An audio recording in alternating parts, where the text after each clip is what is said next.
2006 when I had some traffic tickets unpaid and didn't have it.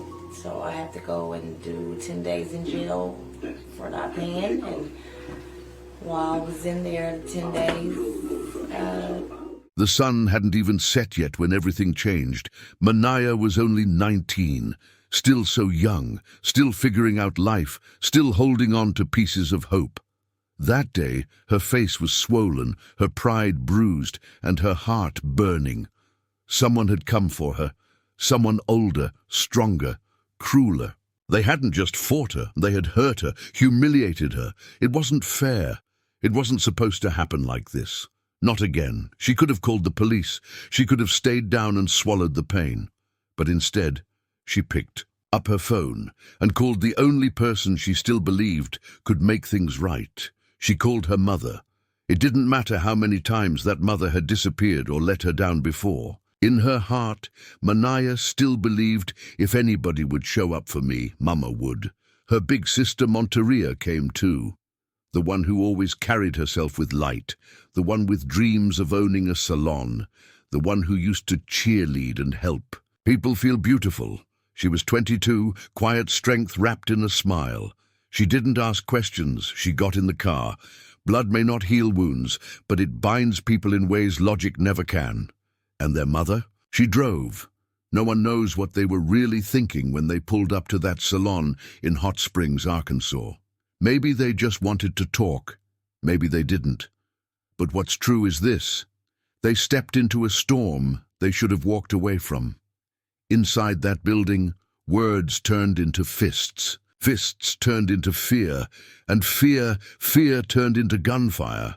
One girl dropped near the doorway. The other tried to run, but her legs gave way. Blood pooled under her like red ink soaking into paper. People screamed. Some ran. And in the middle of it all, a black car sped away, tires screaming across pavement. Their mother was no longer inside. She didn't stay.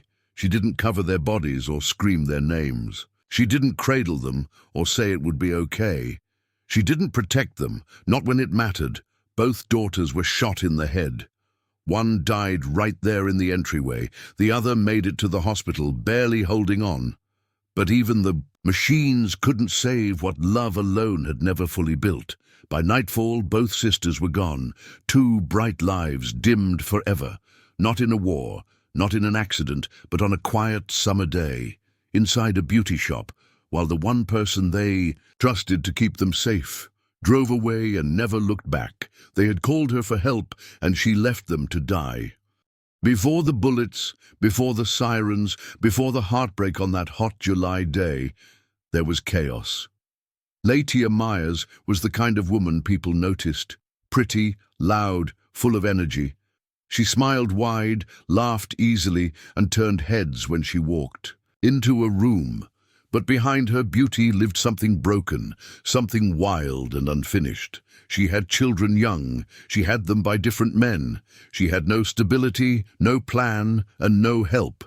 Just beauty and boldness. And that was never enough. In 2006, she had traffic tickets she couldn't pay. Life had already been slipping through her fingers, but this time the fall was sharp. She was sent to jail for 10 days. Not prison, just 10 days. But 10 days was all it took to change everything. She left her girls with their father. That should have been safe. It wasn't. The police were called. Something went wrong. No one protected the children. And while Latonya sat in a cell, her daughters were taken, gone in an instant, swallowed by a system that never really knew what to do with black girls. Mernaiya and Montieria were just little kids, too small to understand the paperwork, too scared to ask the right questions.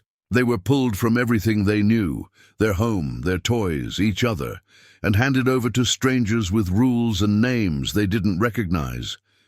There was no gentle bedtime, no one brushing their hair the way Momma used to. Just new houses, new rules, new faces, again and again, foster homes, grandparents, cousins, anyone who could help or pretend to. Montieria ended up with her grandparents in Silver Springs, Arkansas. They gave her a bed, a school, a sense of calm. She tried her best to grow into something stable, something safe. But Mernaiya, she wasn't so lucky. She bounced harder, farther, to places where love didn't live, where white foster parents made her sit on the floor, where animals were used to scare her, where her name wasn't said with kindness. If it was said at all, she was just a child. But the world treated her like a burden, and Latonya, her mother, was out of reach. Sometimes she showed up, sometimes she didn't. Her love was like rain in the desert. You could feel it coming, you could hope. But it never lasted long enough to grow anything. The sisters learned early. If they wanted to survive, they'd have to do it themselves. Their childhood wasn't a playground, it was a battlefield, and they were soldiers before they could even spell the word war. Some people are born in love, others are born in storms, but even in the middle of thunder, some children still try to bloom. Montieria Myers was placed in the arms of her maternal grandparents. It wasn't perfect, but it was better. She had meals every night, a soft bed, a roof that didn't leak. She was quiet but sweet, the kind of girl who always said thank you, always tried her best, and never asked for more than she was given. She joined the cheerleading squad. She never missed school. She smiled in photos like she believed her future was already shining. She loved beauty, hair, makeup, colors. It made her feel like she had control over something in a life that had taken so much. In 2019, she finally held her cosmetology certificate in her hand. It was more than paper. It was proof. Proof that she didn't become a statistic. Proof that she was worth something. She wanted her own salon. A little shop with her name on the front and laughter inside. A place where women could walk in tired and walk out feeling beautiful. That was her dream. That was her sparkle. Her younger sister Mernaiya lived a different story. She didn't get the grandparents. She got the bounce, Arkansas to Virginia and back again. One day she was in a stranger's home, the next somewhere new. Her heart never had time to settle. In one foster home, they wouldn't say her name, wouldn't let her sit on the furniture. They had pigs, dogs, and chickens, animals they used like weapons. When she screamed, they laughed. When she ran, they watched.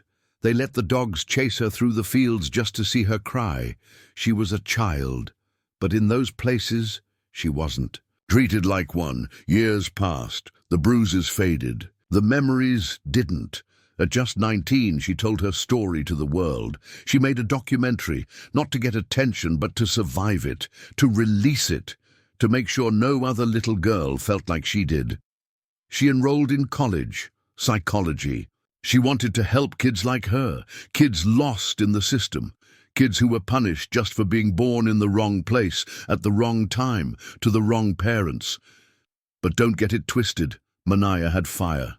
She wore lashes like armor, posted selfies with confidence. Her captions were bold, her clothes were flawless. She could make you laugh, then shut you down with one look. She wasn't afraid to be loud, to be seen, to be heard. Together, the sisters were sunlight and thunder. They didn't have a perfect mother. They didn't have perfect lives, but they had each other, and somehow, against every odd, they still dreamed. They still believed they could. So around about the age of 9, you're not thinking about when you're going to see your family again, or if you're going to see your family again. You're more focused on, just 9-year-old things. And at the age of 9, it was a difficult time for me. I had to move out of Hot Springs, which was where my home was, all that I knew. And I had to go to Virginia. And I had never even heard of this place, these people. I never heard of them. So it was frustrating, it was scary, and it was lonely. So before I went to foster care, or to Virginia, I had to be in foster care. She came back the way storms sometimes do. Quiet at first, and then gone before the sky even dries. Latonya Myers was never fully gone, but she was never fully there either. She'd drift into her daughters' lives like fog. No warning, no explanation.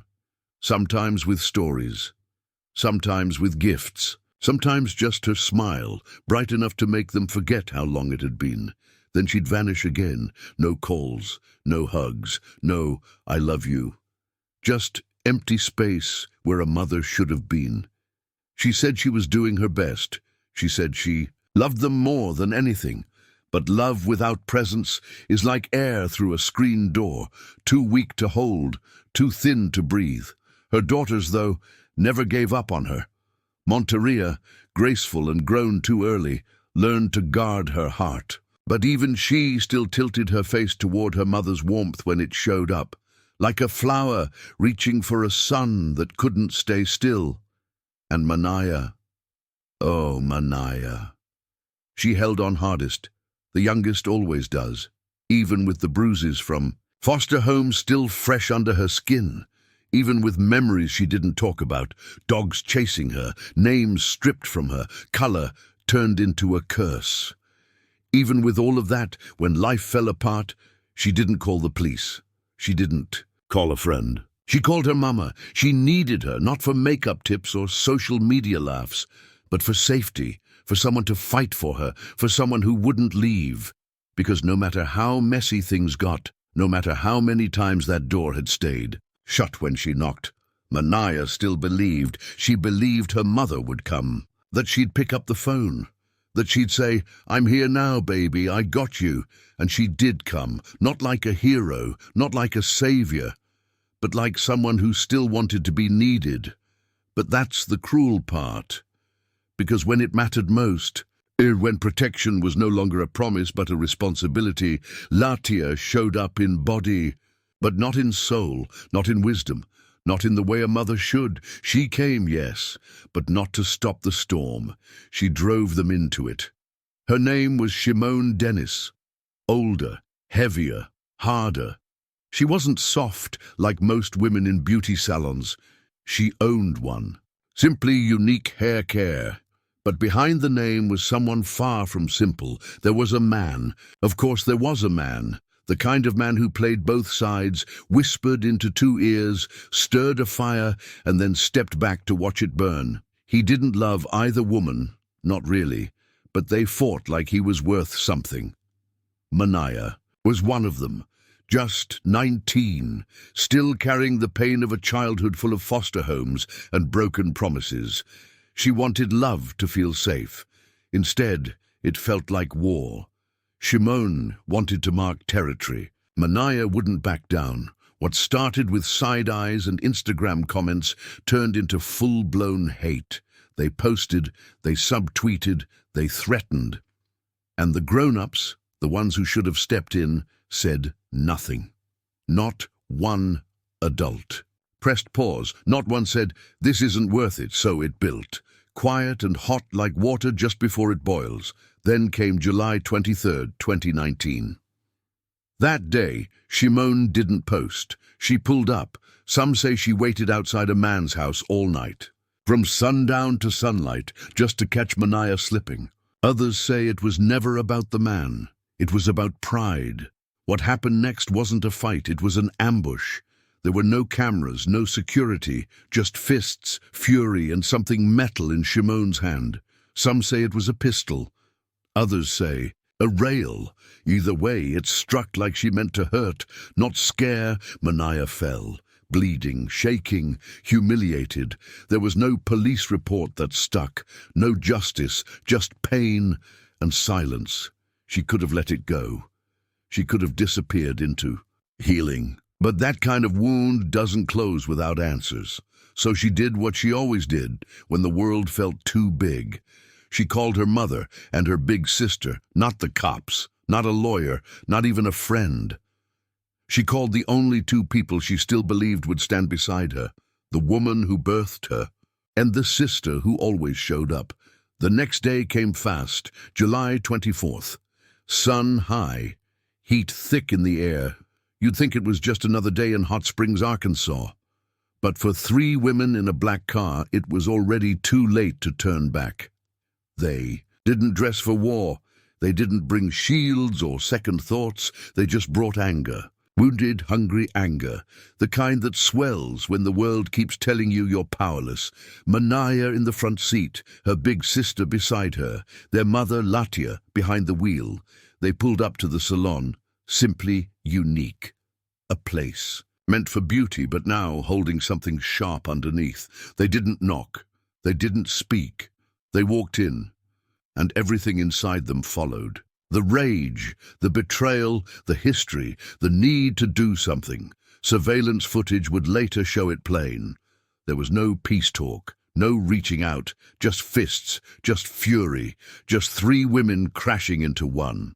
Shimone didn't run, not at first. She tried to hold her ground, maybe thought she could fight back, but 3 against 1 is never fair. She stumbled toward the back room, somewhere safe, somewhere she could breathe. She tried to call 911, but they followed her, cornered, panting, out of options. She reached for something else. The gun. Then came the part no one ever forgets. A sound splits the air. Then another. Then more. Screams, gunfire, blood on hair salon tiles. The bodies fell almost in slow motion. One girl dropped in the doorway. The other was dragged outside, bleeding, eyes wide, chest rising and falling slower each second. And Latonya, the woman who had driven them there, she didn't fall. She ran. While her daughters lay shot and slipping away, she made it to the car. She didn't turn back. She didn't scream their names. She put the key in the ignition and disappeared. One sister never made it out of the salon. Her body lay there under a white sheet, still warm when the police arrived, strands of her own hair near her face, blood pooling under her like red ink on a marble floor. The other sister was still breathing. When they found her outside, barely, someone screamed for help. Someone cried out her name. She was rushed to the hospital, lights flashing above her, a stranger pressing on her chest, trying to keep her here. But she was already leaving. By the end of that day, both sisters were gone, 19 and 22. One died where she stood, the other died trying to make it out, and their mother, the woman who had brought them there, the woman they had called, wasn't there when they died. Some say she ran. The second she heard gunshots, that she never looked back, that she saved herself and let her daughters bleed without a goodbye. Others tell a different story. They say she tried, that she grabbed them, that she tried to pull them toward the door, that she only left to get help, or to find the car, or because she didn't know what else to do. But no one really knows, because when the bullets stopped, she was already gone. The internet lit up before the blood even dried. Posts, screenshots, videos, comments from strangers who thought they knew the whole story. Some blamed the mother, some blamed the shooter, some blamed the girls. Some blamed the man who wasn't even there. Accusations spread like fire, hot, fast and careless. People twisted facts, told half-truths and made up the rest. But in the middle of all the noise was real grief. A family torn open, a community stunned, friends who couldn't stop crying, and 2 young women who should have had full lives ahead of them, now lying side by side in silence. A woman named Imani Harris Thurman, family to the girls, spoke up. She didn't defend everything, but she said this. Her first thought was to defend her daughter, but she has to live with this for the rest of her life, and maybe that's the worst part. Not the bullets, not the chaos, but the silence that follows, the kind that never leaves. Because there is no fixing this, there is no next chapter, only memory, only pain, only the ghost of what might have been. If a mother had made a different choice, the police took their time. They watched every second of the Salon surveillance footage, frame by frame. They talked to everyone. The shop owner, witnesses, family, even Latonya. No one was left out. They saw how it started. They saw who walked in first. They saw the attack, the chase into the back room, the beating, the panic. The moment Shimone grabbed the gun and the moment the girls fell. There were no secrets left. It took months, but in February 2020, the answer came. Cold, quiet, and final. Shimone Dennis would not be charged. The killing was ruled justified. 3. Women had walked in that day, only one walked out, and the law said she had every right to. The report said Shimon was outnumbered, cornered, attacked, that she tried to retreat, that she tried to call for help, that the gun was her last defense, not her first weapon, and because of that, the case was closed. No trial, no courtroom, no one to take the blame in handcuffs, but just because the law had its answer didn't mean the heart did. The funeral was held for both sisters, side by side. 2 caskets, 2 faces too young to be frozen in photographs, 2 dreams laid down in lace and silence, and at the front, their mother, the same woman who once said she did her best, the same woman who had driven them to their final moment, the same woman who now had to bury them together. There were flowers, there were prayers, there were hands covering mouths that couldn't stop shaking. There was grief so thick it touched every corner of the church. But no matter how many people showed up, no matter how many Here to tears Lakeside fell, my freshman year. nothing made sense. At the beginning, because the only thing it was louder kind of than the shaky. It was pain rocky was the because silence of justice. it was new for me. I didn't remember the people that remembered me at the time. I mean, like I said, I was young, so I didn't remember.